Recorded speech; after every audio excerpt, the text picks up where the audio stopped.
Reflexiu, preocupat però sempre treballant més hores que la resta. Norel està recuperant sensacions i tot i no està al 100% de les seves condicions físiques, assegura que cada vegada es troba millor. Bueno, Mirodía aguanta cada vez más y pongo cada vez más fuerte de Mirodía y bueno, me siento cómodo, pero bueno, ahora falta ganar, ¿no? Y esto es lo que quiero. El pivot holandès té unes mitjanes de 7 punts i 4 rebots en 17 minuts de mitjana. Norel està preocupat per la situació de l'equip i assegura que la Lliga de la Penya comença la setmana vinent a la pista de Estudiantes.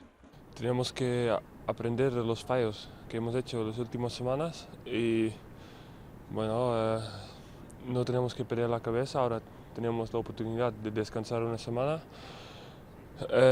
Vamos a descansar, vamos a volver con nueva energía y bueno, a tope contra Estudiantes després. D'altra banda, diumenge contra el Barça, al Palau Olímpic hi havia un espectador d'excepció, Pete Philo, el responsable de scout del Minnesota Timberwolves, equip que va draftejar Norel a la NBA. Va ser al Palau per seguir la seva evolució.